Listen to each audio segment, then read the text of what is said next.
Hi guys! For today's video ay tuturuan ko kayo kung paano mag-delete ng Facebook account ngayong 2023 gamit lang ang Facebook Lite.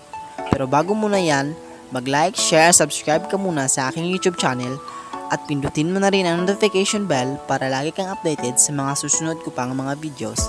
And without further ado, magsimula na tayo. First, i-open mo lang ang iyong Facebook app, Facebook Lite app. I-open mo ang iyong Facebook Lite app. May nag-friend request sa akin. Siko nga muna. So, punta ka sa ibabaw. Yang 3 lines na yan, pindutin mo.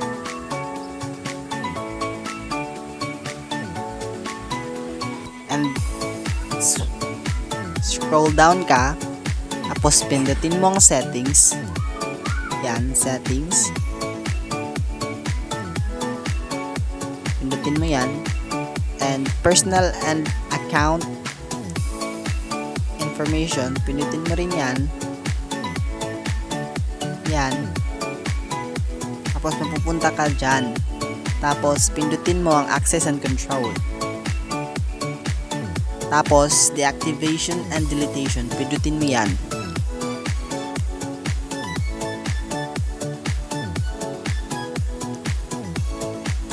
Tapos pindutin mo ang delete account.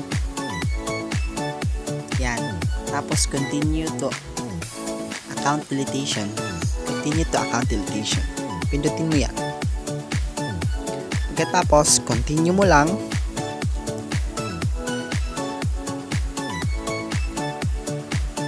Tapos continue to account deletion ulit. Tapos scroll down ka lang. Tapos delete account.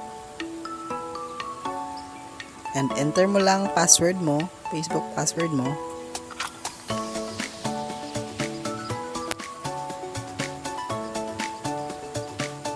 Continue ka. Tapos delete account. Pindutin mo yan.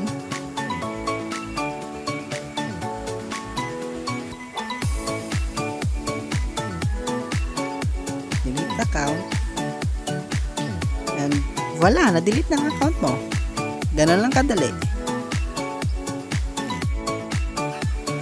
Kung nakatulong ang video na to sa'yo, huwag kalimutang mag-like, share, and subscribe sa aking YouTube channel at pindutin mo na rin ang notification bell para lagi kang updated sa mga susunod ko pang mga videos.